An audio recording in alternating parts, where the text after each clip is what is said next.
How many times have you heard someone say, I can't lose weight because I have a slow metabolism? Or maybe you've said it yourself. If you've ever struggled with weight loss and felt like your body was working against you, this episode is for you. Louise Hazel is an Olympian and a gold medal winning heptathlete. She's a NASM qualified personal trainer and the CEO of Slay. She trains Hollywood's elite and has been featured in Harper's Bazaar, GQ, and Vogue. Women's Fitness, Boost Your Metabolism, Slay. When you believe that your metabolism is broken, you often feel hopeless and may resort to extreme measures like very low-calorie diets or excessive exercise, both of which can actually reduce your lean muscle mass and create the very problem that you're trying to solve. How many times have you heard someone say, I can't lose weight because I have a slow metabolism? Or maybe you've said it yourself. This belief has become so widespread that it's almost accepted as scientific fact. But here's the thing, the research tells a very different story. And so I couldn't help but wonder, when did we become so convinced that our bodies are conspiring against us? The truth lies in our refusal to accept the science, so keep listening. I'm Louise Hazel, Olympian fitness expert and CEO of Slay. Welcome back to another episode of Slay, the centre of excellence for women's health, fitness and life. Today, we're going to dive into the myths about metabolism. Now, if you've ever struggled with weight loss and felt like your body was working against you, this episode is for you. We're going to dive into the science, we're going to examine some of the groundbreaking research studies, and more importantly, give you 5 practical strategies that you can implement today to optimize your metabolic health. The slow metabolism myth suggests that some people are genetically predisposed to have metabolisms that burn calories at a dramatically slower rate than others, making weight loss virtually impossible. While it's true that metabolic rates do vary between individuals, the differences are much smaller than most people believe, and they're rarely the primary culprit behind weight loss struggles. What the research actually shows is a different picture altogether. First of all, let's examine some key studies that have revolutionized our understanding of metabolism and weight loss, particularly in women. Take, for example, the doubly labeled water studies. One of the most significant breakthroughs in metabolism research came from studies using doubly labeled water, a method that allows scientists to measure actual energy expenditure with incredible precision.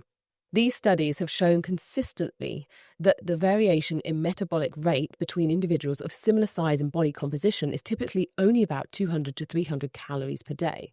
So to put this in perspective, that's roughly equivalent to a small sack or a 30 to 60-minute walk. While this difference isn't negligible, it's far from the metabolic catastrophe that many people imagine. And what about the Biggest Loser study? Perhaps no study has captured public attention quite like the research following the contestants from the Biggest Loser television show. This longitudinal study, published in the Journal of Obesity, followed participants for 6 years after their dramatic weight loss on the show. The results were initially interpreted as proof that metabolism slows dramatically after weight loss, with headlines claiming that contestants' metabolisms had been broken by their rapid weight loss. However, a closer examination of the data revealed a more nuanced picture. While participants did experience metabolic adaptation, a temporary reduction in metabolic rate following weight loss, many maintained significant weight loss and improved health markers for years later. The study highlighted that metabolic adaptation is a real factor, but not a permanent one, and it's definitely not insurmountable. Or have you ever heard of the underreporting phenomenon? Now let's address the elephant in the room, calorie intake reporting. Multiple studies have consistently shown that people, particularly women, significantly underreport their calorie intake when trying to lose weight. In fact, the Lichtman study, one of the most eye-opening studies in this area, was conducted by Dr. Stephen Lichtman and published in the New England Journal of Medicine. The study examined individuals who claimed to have diet-resistant obesity, people who insisted they were eating very few calories but still couldn't lose weight. Using doubly labelled water to measure actual energy expenditure and carefully controlled dietary assessment, researchers found that participants underreported their food intake by an average of 47%. That's nearly half of their actual caloric consumption. They also overreported their physical activity by an average of 51%. And finally, the Goris study. Another significant study by Goris and colleagues found that women consistently underreported their calorie intake by 20 to 40%, with the degree of underreporting often correlating with body weight and dieting history. The researchers noted that this wasn't necessarily intentional deception. Many participants genuinely believed that they were accurately reporting their intake. A study published in the American Journal of Clinical Nutrition found that when women were asked to recall their food intake from the previous day, they underreported by an average of 429 calories. This underreporting was particularly pronounced for snacks, beverages, and foods eaten away from home. These findings highlight a crucial point.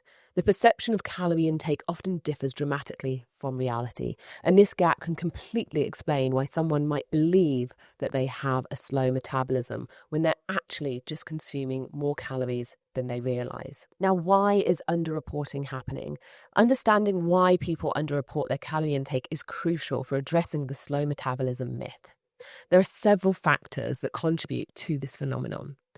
First up, portion size distortion. Our perception of portion sizes have become increasingly skewed. What we consider as a normal portion today is often 2 or 3 times larger than the standard serving sizes 20 or 30 years ago. Also, mindless eating. Many calories are consumed unconsciously. A handful of nuts here and there while cooking, a bite of your kid's sandwich, the cream in the coffee, and light snacks and bites can add up to hundreds of calories daily. Another factor is social desirability bias. People often report what they think they should be eating rather than what they actually consumed, especially when speaking with healthcare providers or participating in research studies. Also, memory limitations. Our brains simply aren't designed to perfectly recall everything we eat. I can't even remember what I did yesterday. Studies show that people forget about 25% of their eating episodes within 24 hours. While the slow metabolism myth persists, let's examine what actually influences metabolic rate. First up, body size and composition. Larger bodies, especially those who are endomorphs with more muscle mass, burn more calories at rest. This is why men typically have higher metabolic rates than women. Another factor is age. Metabolic rate does decline with age, but this is primarily due to the loss of muscle mass and decreased activity levels, not an inevitable metabolic slowdown. Genetics is a factor, so while genetics do play a role, they account for only about 10 to 15% of the variation in metabolic rate between individuals. Hormones is also another factor. Thyroid disorders, PCOS, and other hormonal imbalances can affect metabolism, but these conditions are diagnosable and treatable. Another and final factor is your previous dieting history. Repeated cycles of extreme dieting can lead to metabolic adaptation, but this is often temporary and can be reversed. So here are 5 practical steps to optimize your metabolism now that we've debunked the slow metabolism myth. Let's focus on actionable strategies that you can use today to implement and upregulate your metabolic health. Step 1, build and maintain muscle mass. Muscle tissue is metabolically active. It burns calories even at rest. Each pound of muscle burns around 6 to 7 calories per day just to maintain itself, compared to only 2 to 3 calories for a pound of fat. So our action items: incorporate resistance training 2 to 3 times per week. Focus on compound movements like squats, deadlifts, push-ups. Ensure adequate protein intake to support muscle protein synthesis.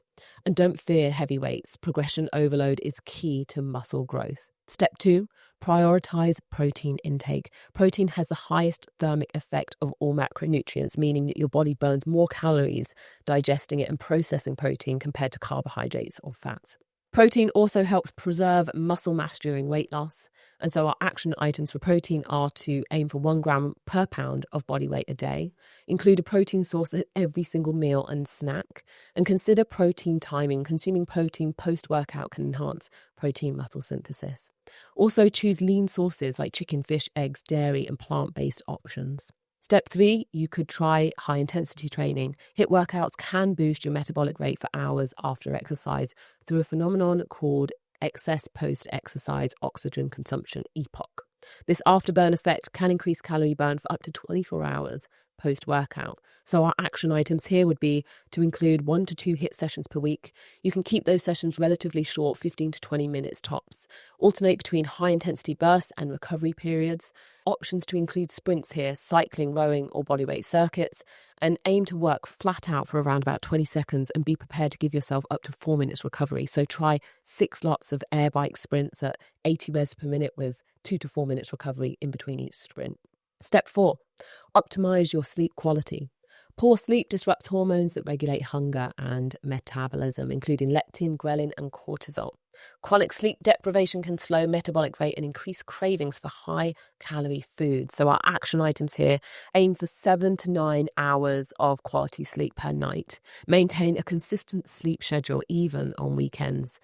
Create a cool, dark, and quiet sleep environment and limit screen time before bed. And consider a relaxing bedtime routine. You can also address sleep disorders like sleep apnea if suspected. Now, guess what else drastically affects your sleep quality? Alcohol intake. So you're going to want to avoid that at all costs if you're serious about making some progress. Step 5, check your thyroid health. I cannot stress this enough. Chronic stress can wreak havoc with your hormones. So supporting your thyroid function is crucial for maintaining optimal metabolic function. Our action items here are schedule hormone health tests every 4 to 6 months and keep an eye on your thyroid health. Ensure adequate intake of thyroid-supporting nutrients, iodine, selenium, zinc, and also limit exposure to endocrine disrupting chemicals when possible. And then lastly, maintain a balanced approach to exercise. Too much can be problematic and too little can also be problematic. Step 6, this is a bonus one. Download an AI tracking app. I actually downloaded one today. Underreporting is real, so if you're confused about your calories, then you're in luck. Cal AI is new technology that will help you track your intake simply by taking a photo of your food. So action items here, track your actual food intake using an AI app for 7 days to get a real picture of what you're eating. And consult a nutritionist if you feel like you need guidance. And then finally, develop a plan to keep yourself on track.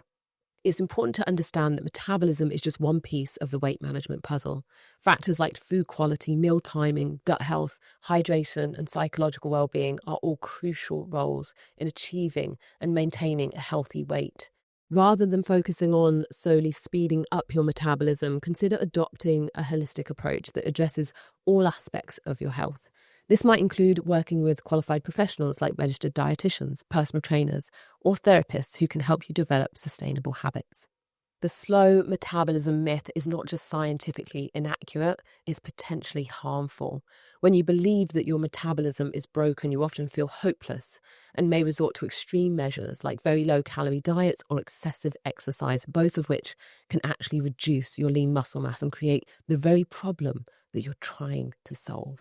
Instead of viewing your metabolism as a fixed, unchangeable trait, recognize that it's a dynamic system that responds to your lifestyle choices. While you can't control your genetics, you have significant influence over many factors that affect your metabolic rate. Perhaps the most important message of today's episode is that you have more control over your metabolic health than you might think. The research clearly shows that the vast majority of people who struggle with weight management are dealing with factors within their control. Primarily calorie intake accuracy and lifestyle habits. This isn't about blame nor shame, it's about empowerment. When you understand that your metabolism isn't broken, you can focus your energy on evidence-based strategies that actually work. The slow metabolism myth has persisted for far too long, causing unnecessary frustration and preventing you from achieving your actual health goals. The science is clear. While metabolic rates do vary between individuals, these differences are much smaller than commonly believed and rarely explain difficulties with weight loss. The real culprits are inaccurate calorie intake reporting, lifestyle factors that can be modified, and sometimes underlying medical conditions that can be treated. So by implementing the 5 practical steps that we've discussed today, like building muscle mass, optimizing protein intake, incorporating HIIT workouts, prioritizing sleep, managing stress, and using an AI tracking app, you can support your metabolic health and achieve sustainable results. Remember, sustainable weight management isn't about finding the perfect metabolism boosting trick. It's about developing consistent, healthy habits that you can maintain for life. Your metabolism isn't your enemy. It's a dynamic system that responds to how you treat your body. That's all for today's episode of Slay. If you found this episode helpful, please share it with someone who might benefit from understanding the truth about metabolism. Stay tuned for more empowering discussions on female health, fitness, and life. You can follow me at Louise Hazel on social media, and you can check out the Slay brand now at Slay Athletic Club. You can subscribe to the Slay podcast on YouTube and leave us a comment. And you can also get fit at home using the Slay app. You can download that now for free from the App Store to join our online community.